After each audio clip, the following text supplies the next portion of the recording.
મિત્રો આજ તારીખ થઈ 13/5/2026 ને અત્યારે આપણે આવ્યા છીએ હળવદ તાલુકાના સાપકડા ગામની સીમમાં. સાપકડા ગામની સીમમાં આજે પાવર ગ્રીડ કંપની જે છે એની વટામણથી હળવદની ટ્રાન્સમિશન 765 કેવીની લાઇન છે એ નાખવાની કામગીરી એમની ચાલુ છે. આજથી 5-6 મહિના પહેલાં પણ આ જ વિસ્તારમાં એ ટાવરોને ઊભા કરતા હતા, પરંતુ એ સમયે ખેડૂતોએ એને વળતરને લઈને વિરોધને કર્યો હતો. એટલે કેટલાક ખેડૂતોને બિલને આપવામાં આવ્યું, મતલબ કે તમારો આટલો પાકની નુકસાની ગઈ છે તો એનું આટલું તમને વળતર અમે ચૂકવશું, પરંતુ એ બિલ ચૂકવવામાં નથી આવ્યું. તેની સાથે કેટલાક ખેડૂતોને બિલ પણ આપવામાં નથી આવ્યું ને તેની સાથે આજે જે કામ કરવા આવ્યા છે તો ખેડૂતો કહી રહ્યા છે કે અગાઉ જે કામગીરી કરીને ગયા છો તો એનું પેમેન્ટ ક્યારે ચૂકવશો તેની કોઈ વાત છે નહીં. અને પોલીસને એસઆરપીના જવાનોને સાથે રાખીને મતલબ એને ખેડૂતો સાથે સામસામા કરી દે છે. અને અત્યારે કામ કરવું છે આ પાવર ગ્રીડ કંપનીના જે કંઈ કર્મચારીઓ અધિકારીઓ છે એને. આ બધા ખેડૂતો છે. ખેડૂતોની માંગ એ છે કે પહેલાં જે કંઈ તમે કામ કરી ગયા જે વળતર નક્કી કર્યું હતું અને તમે જે બિલ આપ્યું હતું તો એ વળતર ચૂકવી દો ને ત્યાર પછી જ બીજું કામ જે છે એ કરવા દેવામાં આવશે. આ ખેડૂતો આપણી સાથે છે, થોડી એમની સાથે જ વાત કરી. શું તમારું નામ? મારું નામ ચાવડા વિનેશભાઈ મનજીભાઈ. વિનેશભાઈ, આજથી 6-7 મહિના પહેલાં કદાચ લગભગ અમે આવ્યા હતા, ત્યારે આ જ પ્રશ્ન હતો. આજ પ્રશ્ન શું છે? આજે પ્રશ્ન મેહુલભાઈ એવો છે કે આ ખેતરની અંદર મહાદેવસિંહ નારૂભાનું ખેતર છે, એની અંદર કામ કરી ગયા તો એનું કોઈ કાગળ કે બિલ નથી આપ્યું મહાદેવસિંહ નારૂભાને કે કેટલા આનું કેટલો સ્ક્વેર મીટર બગાડ્યું કે આના કેટલા પૈસા ચૂકવવામાં આવશે. એ કંઈ બિલ વગર 3,02,000 રૂપિયા આપ્યા અંદાજિત એમને બિલ બનાવી એમની મેળાએ નાખી દીધું. તો અત્યારે પોલીસ અને આપણે વટામણ ટ્રાન્સમીટરના કર્મચારીઓ પાવર ગ્રીડ વાળા હાજર રહી અને અમને કામ કરવા દો તો અમે પૈસા વગર અને સાચું માપ વગર અમે કામ કેવી રીતે કરવા દઈએ. અને બીજા નંબરમાં બાગાયતના 5 થી 6 ખેડૂતો છે, જો તેને બિલ બનાવી દીધા છે એમાં મામલતદાર સાહેબ એપી ભટ્ટ સાહેબ હતા જે તે વખતે, ત્યારે એમને દાડમના 5,000 લેખે ચૂકવવાનું હુકમ કર્યો હતો ટૂંકમાં હતો અને જામફળનું 9,000 રૂપિયા લેખે 116 આપ્યો હતો અને 800 રૂપિયા સરગવાના અને 1,500 રૂપિયા પોપૈયાના આપ્યા હતા. તો એ બિલ અમારું કુલ 32,779,223 રૂપિયા થાય છે. તો આજ અમને એની માત્ર રકમ 40% લેખે ફાઉન્ડેશનની થાંભલાની 2 લાખ રૂપિયા આપી છે અને લસણના 333 લેખે એમને ભાવપત્રક આપ્યું તો એના 120 લેખે જ આપ્યું છે. અમે જો કર્મચારીને અમે કહીએ છીએ કે સાહેબ અમને આનું બિલ આપો, ભાવપત્રક આપો, તો એ લોકો એમ કહેવાય, એ લોકોનું એમ કહેવાનું થાય કે અમે આ પ્રમાણે તમને ચૂકવશું. 333 રૂપિયા લેખે કીધું હતું અને પછી અમારી યારે એવો દગો કર્યો કે 120 લેખે બધા ખેડૂતોને ચૂકવું. અને પેલા વાત થઈ હતી 333 ની અને ચૂકવા 120 લેખે. તો કે અત્યારે અમે એ જ કહી કે અમારું કાગળ, અમારું જે વાવેતર છે એનું અમને ભાવપત્રક આપી દો, સહી સિક્કો કરી દો. અમે કોઈ સહી સિક્કા કરી દો અને પછી જ અમારું કામ ચાલુ કરો. પંચરોજ કામ કરી અને અમને હવે આ કંપની ઉપર વિશ્વાસ નથી. આ કંપની કોઈ બોલે છે કંઈ અને કરે છે અને આ કલેક્ટરનો હુકમ છે કે જેનો કોઈ કાળી માટી નાખી દેવી, જમીન કમ્પ્લીટ કરી પછી જ આ બધી વસ્તુ કરવી. તો એની અંદર મુદ્દા પણ કલેક્ટરનો હુકમ માનતા નથી. ના, કલેક્ટરનો હુકમ માનતા નથી કે તમે કલેક્ટર પાસે જાઓ. કલેક્ટર કે અમે પોલીસ પ્રોટેક્શન આપતા નથી. તો આજ કે પોલીસ પ્રોટેક્શન આપ્યું કોને? તો અત્યારે અમે ફોન કરી પ્રાંત સાહેબમાં અમે ફોન કરી તો અહીંયા કોઈ ઉપાડતું નથી. બરોબર, તો હવે અમારે કોને રજૂઆત કરવી? શું તમારું નામ? મારું નામ મહાદેવસિંહ છે.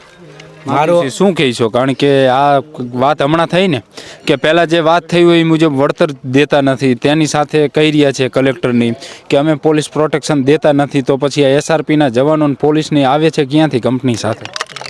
આપ્યું છે પોલીસ પ્રોટેક્શન તો જ આવ્યો હોય ને, આપ્યા વગર તો ક્યાંથી આવે? આ ખેતર મારું આખું પાણીથી ભરી દીધું હતું. મને એ લોકોએ કોઈ પણ બિલ આપ્યું નથી એકેય કે આ તમને આ પૈસા આના આપ્યા કે આ પૈસા આના આપ્યા. કંઈ ચૂકવા હે ખરા? આટલું કામ થયું પૈસા પણ બિલ વગર એમના એની પોતાની મેળે નાખી દીધા છે. કેટલા આવ્યા તમારે? એક 3,32,000 રૂપિયા આપ્યા છે અને એક 2,41,000 થાય છે. કેટલા? હવે આખું ખેતર એ લોકોએ પાણીથી ભરી દીધું. તો મને પહેલાં કે કામ કરવા દો, તમને આખા ખેતરના પૈસા નુકસાનીને આપીશ. હવે એ લોકો હાવ ના પાડે કે કંઈ તમને મળે નહીં નુકસાની, કંઈ બિલ આપતા નથી. બરાબર, કલેક્ટરને વાર 10 વખત જઈએ કલેક્ટર પાસે રજૂઆત કરવા. બરાબર, કોઈ સાંભળતું છે નહીં કલેક્ટરની, કોઈ નહીં. તો હવે શું તમારી માંગ છે? હવે માંગ છે વળતર, પૂરતું વળતર આપે મને. કેટલું આપવું જોઈએ? જી 3 એકરનું મારું ખેતર છે, બરોબર. 3 એકરના જે કપાસ વખતે નાખ્યું હતું અને મારે શિયાળું વાવેતર લસણનું કરવાનું હતું. પાણી ભરી દીધું પણ મારે વાવેતર થયું નહીં. સાહેબે ત્યારે કંપનીના સાહેબે એમ કીધું કે તમને આખા ખેતરનું વળતર આપશું. હવે એ લોકો ના પાડે. મતલબ ઈ જે બોલ્યા હતા એ મુજબ ચૂકવવામાં આવે. નથી, આ ચૂકવવામાં આવે, બરોબર. અને શું તમારું નામ શું? મોહનભાઈ. મોહનભાઈ, આ તમારા ગામમાંથી કેટલાક આવા ટાવર નીકળે? 18 ટાવર આવે સાહેબ, 18. 18 ટાવર આવે. બધા પાકા બિલ આપ્યા કે તમને પૈસા ચૂકવશું. સાહેબ રજૂઆત કરી હતી અમે કે નહીં આપી અમે. હા, પૈસા કે આપવાના થતા નથી. કોઈ પણ તાણિયાના પૈસા નથી થતા. બળજબરથી કામ કરવું. અમે આ ટેમ્પો આડા ઉભા હતી કે કાયદો હાથમાં લો, બધા પોલીસ સ્ટેશન લઈ જઈશું અમે. આ સાહેબ સાહેબ પોતે કે કાયદો હાથમાં લો, બધાને પોલીસ સ્ટેશનમાં પૂરી દઈશું. અમારા નાના બચ્ચા હોય, આ છોકરો બંદૂકથી સાહેબ બીવે. અને આને શું કરું સાહેબ? એવો અમારો છોકરો બી અને આ ડૉક્ટર આવે એની જવાબદારી કોણ લેશે સાહેબ? અમારો છોકરો બી ગયો. નાના છોકરા લઈને હું કેટલા ઠેમતા શાકભાજી લારી કાઢું, કેટલા ઠેમતા હેરાન થવું. હેરાન કોઈ જવાબ નથી આપતા. અહીંયા અમને આશ્વાસન દે. ખેતરમાં કેટલા ટાવર આવે? અમારા ઠીકરમાં 1 ટાવર આવે. અમારું બધું તોડી વાર્યું. અમારે અહીંયા સાહેબને કીધું તમે થર તપાસ કરો. કાંકરા પડ્યા, મરચી વાવી, એમાં મરચું નથી થતું. કોઈ સાહેબ કે નહીં, 1 ટાવર બળજબરથી કરવાનો જ છે. પછી બીજા ટાવરમાં રજૂઆત. અમને કે બધા બહાર નીકળો, કે એક માલિક ધણી રહે, માલિક ધણીને દબાડવાનું, દબાવીને કામ કરવાનું જોરથી. એક કામ કરવાનું. કોઈ વસ્તુ સાંભળવાની નહીં. બિલ કે ભૂલથી બનાવી દીધા. ભૂલથી સહી આઈ કે ભૂલથી બનાવી દીધા કે અમે. તો આ મામલતદાર સાહેબનો વિડીયો છે મારી આગળ, ભટ્ટ સાહેબનો. એ કે તમને આ ભાવ ન આપે. કલેક્ટર સાહેબે વાત થઈ હતી, પ્રાંત સાહેબે વાત થઈ હતી કે આ રોજ કામ કે અમને હવે મંજૂર નથી. અમે ખૂટા બહાર કાઢ્યા પછી મંજૂર, હવે નથી મંજૂર. પહેલાં તો ખૂટા અમે ન નાખવા દે. તેથી ખૂટા બહાર કાઢ્યા તેથી કે હવે આ તમને ભાવ ભરી દઈશું. ભટ્ટ સાહેબ કે તમને પૈસા આવી જાય. જવાબદારી મારી, અધિકારી બદલાતા જાય. કોઈ અમારું સાંભળતું જ નથી. ઈ એક મહત્વની વાત થઈ. એકને બધાને જુદા પાડી આ રીતના ટૂંકમાં દબાવીને કામ કરવું છે. વળતર જે થાય એ દેવું નથી. હવે સાહેબ આમાં રહી વાત એવી કે ગામમાં 18 પોલ છે, બરોબર. હવે અમુક જગ્યાએ બાગાયત નથી, તો એ જગ્યાએ એવડાઈ એમ કહે છે કે અમે વળતર આપી દીધું. પણ તમે વળતર આપ્યું છે એનું, તો અમને કાંઈ એનું બિલ કે CCTC એના કાગળમાં ભલે બનાવીને આપે, એના પ્રમાણે ભલે પેમેન્ટ આપે, પણ એ પ્રમાણે અમને પેમેન્ટ આપવું પડે ને. તો અમે એની હારે કોમ્પ્રોમાઇઝ જ છીએ કે ભાઈ તમે કામ કરો, પૈસા આપો ને કામ કરો. કાંઈ બળજબરીથી તો વગર પૈસા તો કામ થાય નહીં સાહેબ. અને જે બિલ જે આવડા આપ્યા એ એવડા એમ કહે છે કે આ ફરજી બિલ છે, બરોબર. તો એમના અધિકારીઓના સહી સિક્કા છે, એના બધા પાવર ગ્રીડના સાહેબોનું બધું છે, બરોબર. તો આ કાંઈ અમારા ઘરે તો સાહેબ થયું નહીં હોય ને એમ. અને રહી વાત એ કે જે આ મામલતદાર કમિટી હતી ને, બાગાયત કમિટી હતી, સર્વે કરાવડાવી. તો આ બધા બાગાયતવાળા છે અને જે તે સામે જે વાવેતર કરેલા છે એને સર્વે કરેલા છે. હવે એવડે એમ કે છે કે અમને વાવેતર મંજૂર નથી એમ. તો એકવાર બિલ્ડિંગ જણાઈ ગઈ, પાડી દીધા, પછી કાંઈ એનો મતલબ નહીં કે બિલ્ડિંગ કેવી હતી, શું હતી. તો એમને પહેલાં રજૂઆત કરવી હતી. ન મંજૂર હોય તો એના સાહેબોની એમાં સહી હોત છે, પાવર ગ્રીડના સાહેબની. એનો એક સાહેબ હારે રહી એને મારે સહી કરાવેલી છે. તો એ સાહેબને ત્યારે મંજૂર નહોતી, તો ત્યારે ના પાડી દેવી જોઈએ ને એને કે ભાઈ મને આ મંજૂર નથી, તો અમે માન્ય નથી કરતા, તો અમે ત્યાં નો કામ કરવા દે. આ તો અડધું કામ કરી નાખ્યા પછી હવે એમ કે અમારે એ કરવા નથી એમ. તો આ બધા ખેડૂતોને સાંભળ્યા મિત્રો. એટલે આના ઉપરથી એક વાત સ્પષ્ટ છે કે અધિકારીઓને કોઈ પણ ભોગે જે છે એ ખેડૂતોને દબાવવાના થાય તો દબાવવાના, પોલીસને આગળ કરવાની થાય તો એ કરવાનું.